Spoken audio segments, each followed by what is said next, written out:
It's really great to be here today because it's not often Spotify gets to speak about the ads business.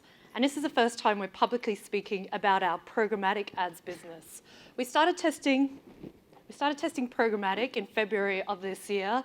And I know there's probably a lot of programmatic veterans in the audience, and you're probably thinking, geez, you guys were quite late to the programmatic game. But I think if you have a look at Spotify and just how unique we are in relation to other publishers, you'll see that programmatic didn't make a whole lot of sense to us until now. And there's a few reasons for this. Firstly, a lot of our traffic came from desktop app. This means no web browser cookies, so no opportunity for retargeting, no opportunity for post-view attribution. Secondly, a lot of our ad sizes are custom.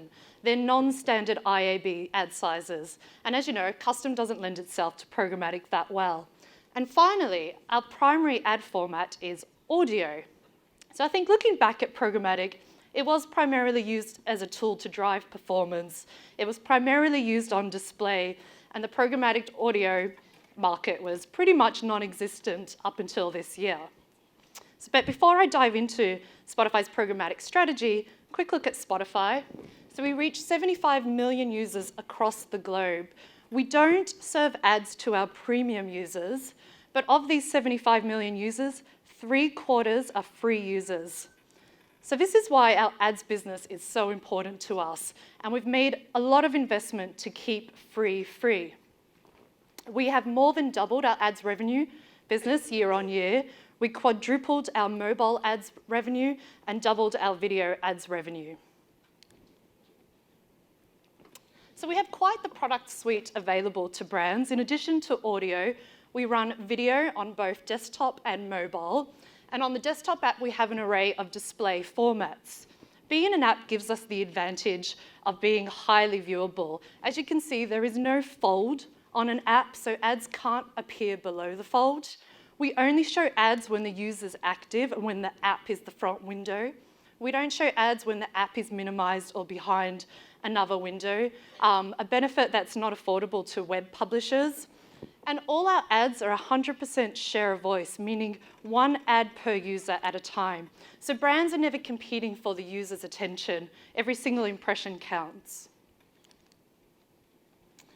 Our users or our listeners are listening for over 2 hours a day, and they're not listening in one large bulk binge session. They're listening throughout the day across different activities, from their morning commute, at work, at the gym, at home cooking, to the evening, partying. Our users are listening to Spotify throughout different activities. And we know this because they're naming playlists and they're listening to curated playlists. And you can imagine, yes, a user will create a playlist for partying and working out, that makes sense. But they're also creating playlists for more obscure activities. For example, showering. We have 39,000 showering playlists on Spotify, 550,000 shower streams per day. So we not only know what our users are listening to, but their personal activities too, maybe a little bit too personal sometimes. Sorry, I could hear some giggles, that just put me off. Every action on Spotify is associated with a logged in user. So again, we know who they are, we know their habits, we know their personal tastes, we know their emotional status, but we also know how they're listening. And they are listening across device, and it's not just desktop and mobile. We have partnerships which see Spotify on the road with Uber, Ford, BMW. They're listening at home through Chromecast. We have a partnership with PlayStation, through Spotify Connect. And most recently, they're listening in the air thanks to our partnership with Virgin America. So we have all this data, and we use this data in a number of ways. As you can guess, we use this data to recommend music to users. A great example of this is Discover Weekly. If you haven't used it and you're a Spotify user, I urge you to do so.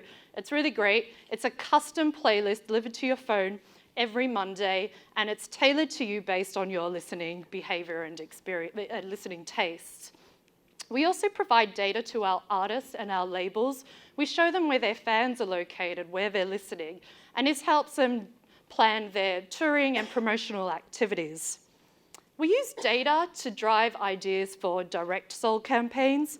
For example, we saw between the hours of 2 to 3 p.m. there was a spike in coffee music streams. We took this data to Dunkin' Donuts, who were not seeing an increase in sales during these hours, and we put together a series of summer concerts where Dunkin' Donuts was the promoter, the sponsor, sorry, and they could promote their iced coffee among millennials. So this is an example of how data was the basis to drive the creative idea. And finally, we're using data to power our private marketplace strategy. We launched private marketplaces just a few weeks ago, actually, and we launched it with our sales team. Our sales team need to sell cross-channel, and Programmatic is now just one of those channels. Our sales team had little to no knowledge of Programmatic, so we had to train them. We treated it as a product launch. I worked very closely with our product marketing team to put together a training schedule on Programmatic. We gave them all the materials to enable them and empower them to sell Programmatic. I strongly believe our sales team will be a more effective sales team if they can speak to Programmatic. So you're looking here at our private marketplaces. As you may have guessed, our private marketplaces center around our first-party data. We're offering age and gender targeting. So this is from our subscription data. It is declared data, not inference data. We're offering genre targeting, so being able to target a user based on what they're listening to. And finally, playlist targeting, which is probably the most exciting of them all. We've started with workout and party, but we're going to expand on this, increasing the number of playlists available and also the audience segments, and we're going to expand this to other formats as well. So as you can see, in the last 12 months, we've really made a lot of investment to keep free. We've integrated across more platforms, we've expanded our free tier, we've built on our video offering, we have greater targeting capabilities, and the missing piece of the puzzle has been Programmatic, is now here today. I think with the benefits of, I think with all of our data and our ubiquity, the fact that Spotify is everywhere, Programmatic gives the opportunity for brands to really target, the right user with the right message, no matter where they are. And I think most importantly, no matter what they're doing. We're quite unique in that we have people's ears. And if we combine that with the psychographic data that we have, I think that becomes very powerful for brands. Thank you. Thank you, Jana. I'll sit there. You sit there. Thank you. Sorry, I'm bossing you around the stage. It's usually the other way around. I'm going to talk a bit about Spotify and their programmatic strategy. It's a very interesting company. I would say they're like a digital-first type of business, cross-device. You have, a desktop, you have mobile, you have other consoles, other channels. So the first question I want to ask is how is Spotify sort of adopting a strategy around multi-device? I mean, how are you approaching this? What are the challenges? And talk about sort of how you're working internally, because obviously you're the first sort of head of programmatic at Spotify, which is quite a big responsibility. I'm not putting any pressure on you here, but how are you approaching this? I mean, we'll talk a bit about your strategy. Well, I think, in terms of challenges, our biggest priority is the user experience. So we're not going to bombard our users with ads. And I think also we're quite complex and we don't own the content. We have to license the content. So that means we can't just launch our free version across platforms. I mean, when we launched the mobile app, that was only available to premium users in the first instance. So yes, we have the free version available on PlayStation, on Chromecast. We can play ads to the users. But on other platforms, it's premium only. So obviously, we can't introduce programmatic if there's no ads to serve. So that is a challenge for us. Yeah.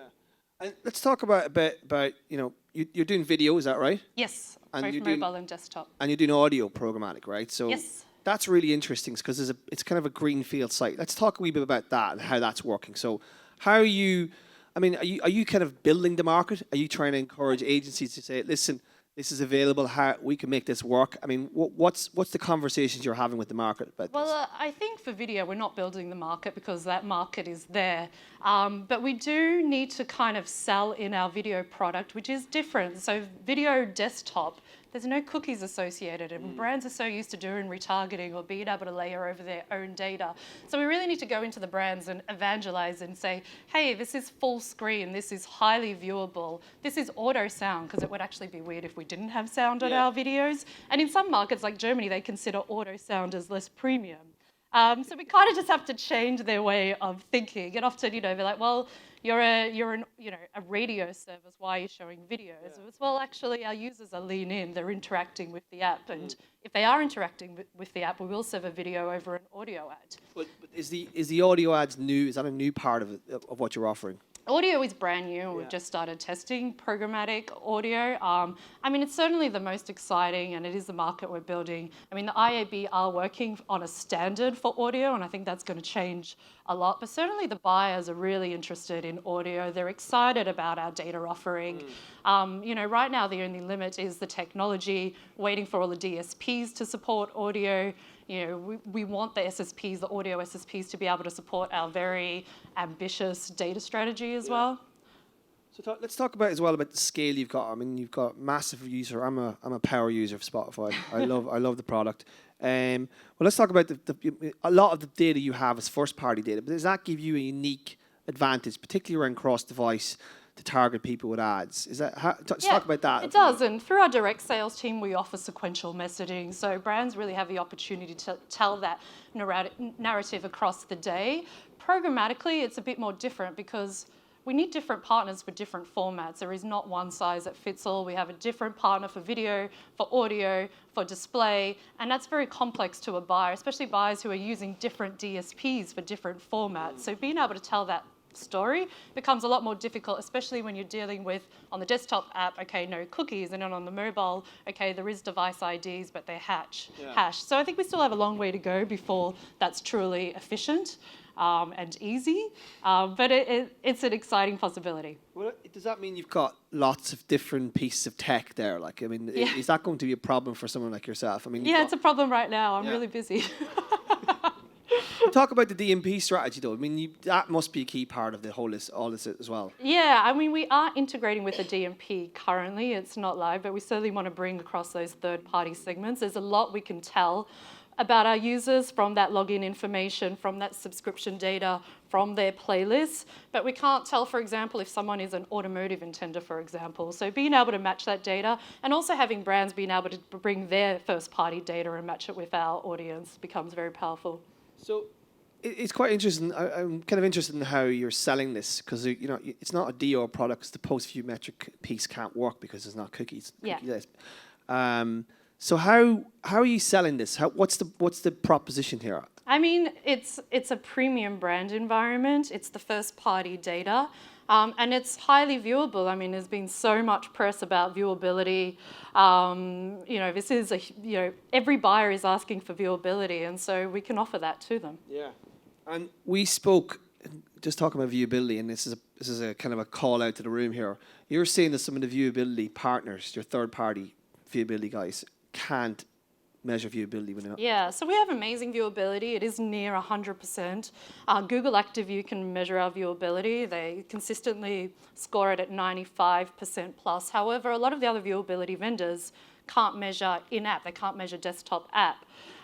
So it's quite frustrating because there are buyers out there who want to buy viewability programmatically, but they can't see our viewability because they're working from a spreadsheet. They see Spotify, it's unmeasured, so they'll stop buying.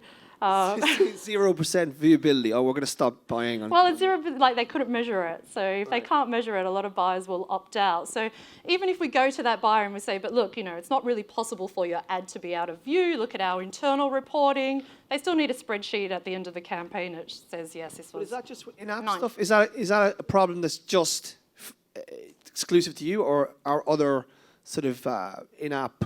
I mean, it's a problem across app, but also I talk to web publishers as well, and they'll get different varying percentages from different vendors. One vendor might measure their viewability at 40% on a certain placement. Others might measure it at 70%. Okay. Yeah. And the other thing as well is, I mean, because there's a whole new area within the business, and you do already have an existing sales team. How do you talk to your salespeople about selling this stuff? What's the proposition of saying, Okay, I sell an IO, or I take that guy out for lunch, and I give him a suitable kickback. You know. No. No. Well, I think the buyers have been asking for programmatic for a long time, and it is these premium buys. It is the agencies are already dealing with. They're getting RFPs, and there's a line item there for programmatic. They want to run whatever they can programmatically.